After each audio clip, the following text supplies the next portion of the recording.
one day I woke up and I just felt sick, and I just don't know how I got to feel sick.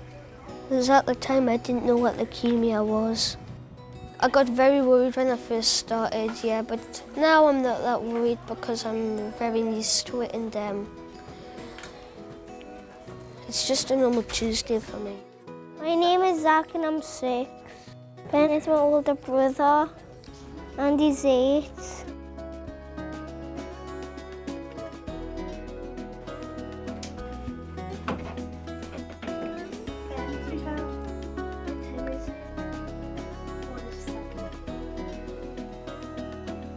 Ben is 8 and lives with his younger brother Zack, his mum Lynn, and his dad Charlie near Newcastle. He was only 6 when he was diagnosed with acute lymphoblastic leukemia, and he has been receiving cancer treatment ever since. After 1 year of intensive and 2 years of maintenance care, he is now coming to the end of his treatment. Today, Ben has to go to hospital for a lumbar puncture, where chemotherapy is injected directly into his spinal fluid under general anaesthetic. Day in the life of Ben, when he's going to theatre, starts at about 6:30 on a morning, so we can get enough breakfast into him to last him until he actually goes down to list, because he isn't allowed to eat after a cut-off point, which is 7:30. Up until 11:30 he can have clear liquid like water and stuff, and then after that it's completely nil by mouth. And then Ben will be taken from here down to theatre. Acute lymphoblastic leukemia, or ALL, is the most frequent type of childhood leukemia.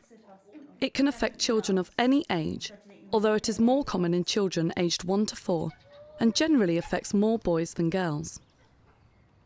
The aim of the treatment Ben receives is to destroy all leukemia cells in his body, and to enable his bone marrow to work normally again. When Ben was first diagnosed, he was immediately admitted to hospital for nearly 2 weeks. Now, he only has to come back to spend 1 day a week there, with a lumbar puncture every 3 months.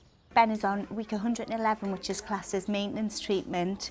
So he's just having, he comes on a Tuesday to have chemotherapy, and I give him home chemos on a daily basis. So he's initially had 2 intensive courses of chemotherapy in this treatment now, just to make sure the leukemia stays away.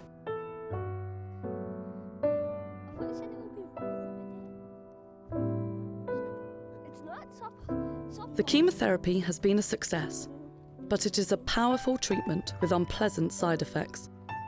Ben's hair has grown back by now, but like many children in chemotherapy, Ben has suffered from sore joints and muscles. We've both encouraged Ben to keep active with his sports and things, because the drugs have an effect on the body, on different aspects of their body, and some of these kiddies are in wheelchairs and things. So it's sometimes you've got to be cruel to be kind. So Charlie and I have had to pull together and be on the same team, and it sounds awful, but encourage Ben, but be a little bit pushy. Even if you can just spend 10 minutes in the swimming pool, Ben, it's better than not going in at all. Good section block. Good punch. That's it. Go for us, man. Go for it like you mean it. Punches in. Fast. Good. It has been 3 months since Ben's last lumbar puncture, and today he has to go back to the RVI, the Royal Victoria Infirmary in Newcastle, for the next one. Unlike cancer cells, drugs can't pass the blood-brain barrier, so chemotherapy needs to be delivered directly into the fluids surrounding the spine and brain. Before they leave for hospital, Ben's mum Lynn applies some anaesthetic cream to a small area on Ben's chest. Implanted under his skin sits a port, a small medical device that is directly connected to a vein. They put a needle into his port, has had his bloods checked to make sure everything's fine for theatre. We'll take him down to theatre. They'll give him some medicine, sleeping medicine, the anaesthetic, but Ben likes to call it sleeping medicine.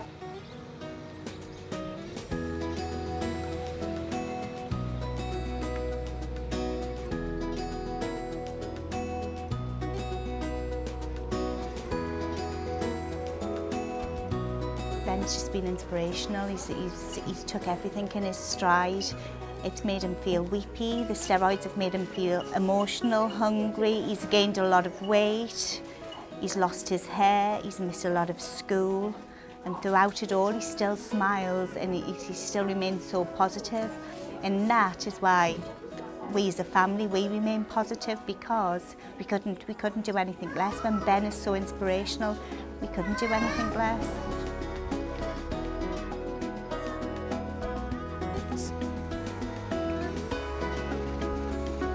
Leukaemia's made Ben grow up a lot quicker than he should do.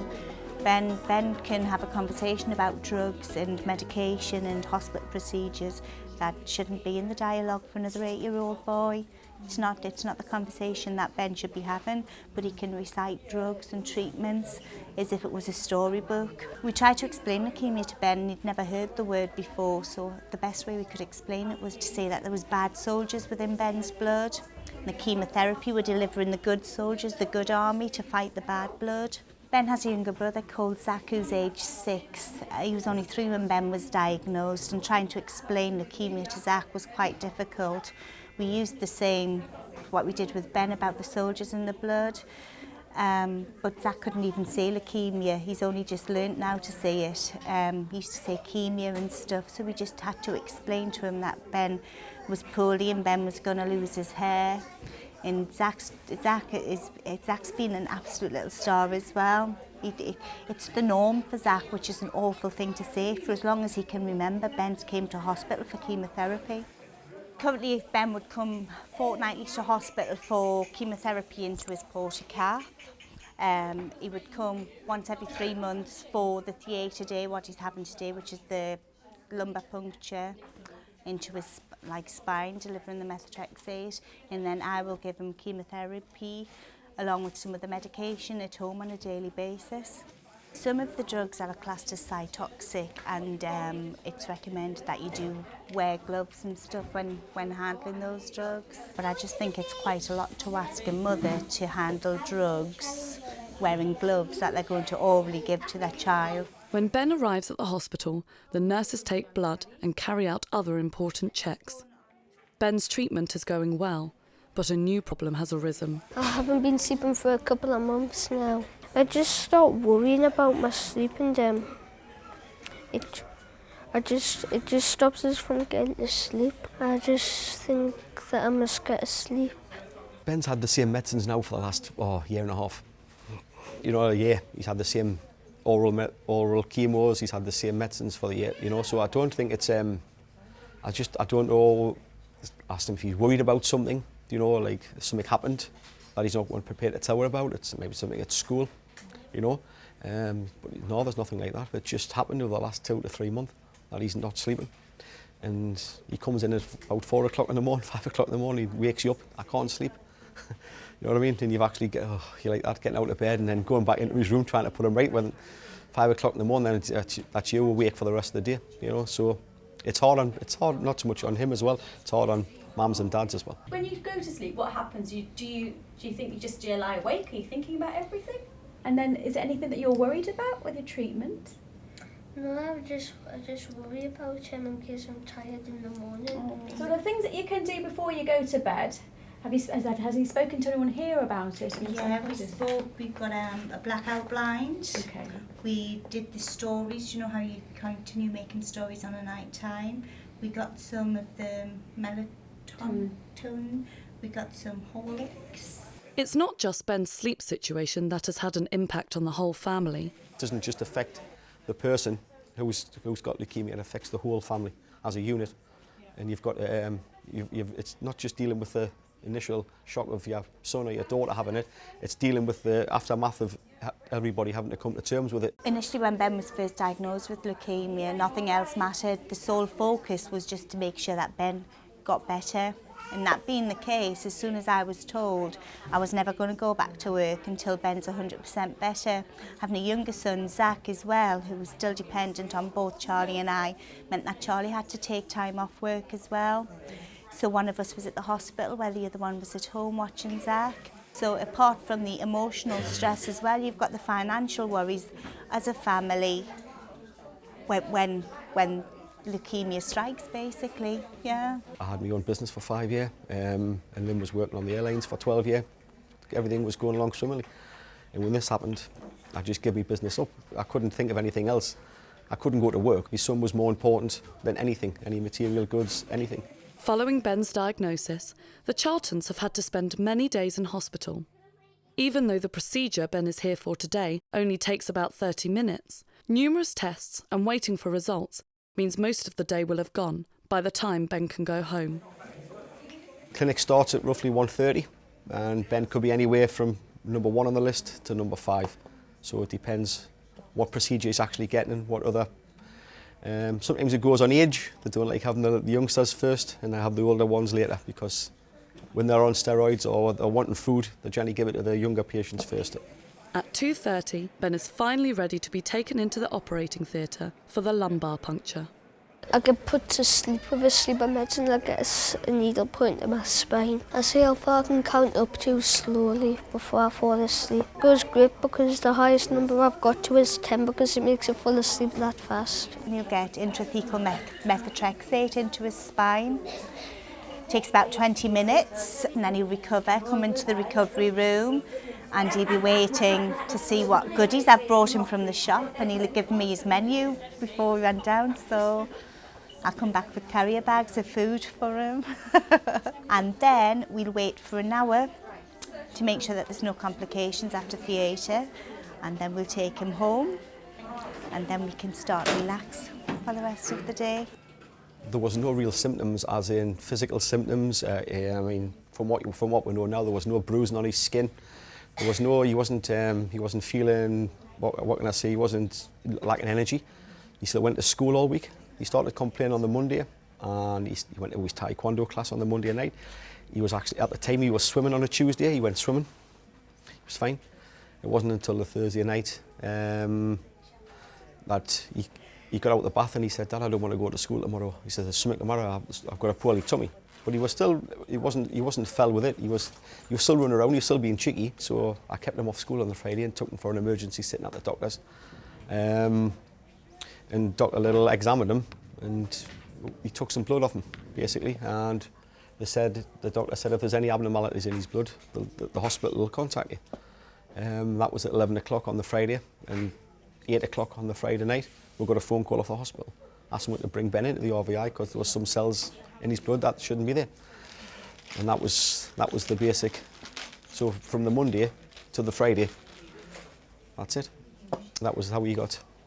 But there was no physical symptoms or obvious symptoms that we know now to watch out for, or anybody else might watch out for. When the consultants were sat talking to Charlie and I to tell us that Ben had leukaemia, I knew what they were going to say, and I can remember staring at them, willing them, defying them to say it, thinking, "I dare you, say it, say it." It was an awful thing, and then in an instant, in a heartbeat, I just wanted to change places with him. Do you know, he was 6-year-old and it was all an adventure for Ben, but he didn't realise the severity of this, whereas we did. When I first started, the first thing that I did when I got to the hospital was put a needle into my knuckle and put a bandage around it, and I had to keep.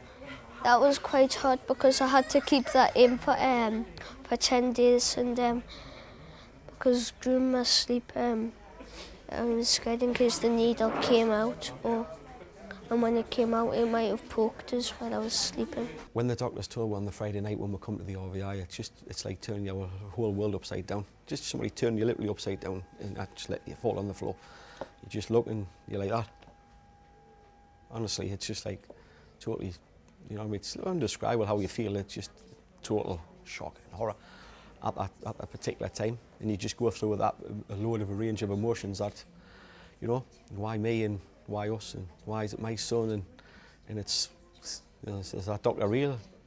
Have you got the right person? Is it the right blood test? Is it you know what I mean? You try and think of things that might not be right, you know. When you get brought into the hospital and see the consultants or the doctors, you get figures put in front of you of survival rates, and from the 70s when it was like 20%, you've got like 92% of surviving ELL, what Ben's got now. But 92% to a parent is not good enough. 99.9% is not good enough. It needs to be 100%. I felt when told Ben had leukaemia, I was really petrified. I didn't know whether I would lose my son. He didn't realise the severity of this, whereas we did, was horrific. It was awful. When I first found out I had leukaemia, I had a 20% chance of surviving. I was really frightened. I made my heart race. I get very worried in case it was bigger than I expected. The hardest part about this, the journey we took with Ben having leukaemia, is watching the children that haven't made it and seeing their parents go home without the result that they should have been going home with. So, and it's an awful thing to say, but you try and keep your guard up because you don't want to get emotionally attached to the people's children, because you know not everybody's going to be lucky. You just pray to God that your child's going to be the lucky one. We have not once told him that he might not survive, because I don't think that's the right thing to do. I think you need to be focused positive all the time. The charity Leukaemia and Lymphoma Research are just fantastic. The support I get from them is knowing how tirelessly they are in getting a cure and trying to find a cure for this, and that is just immense, knowing that you've got this whole organisation working to make leukaemia disappear. So in future, any other parent who's just been told that their child has leukaemia, they can look upon it and just think, so what, it's leukaemia, they can cure it 100%. Because anything less than 100% isn't acceptable.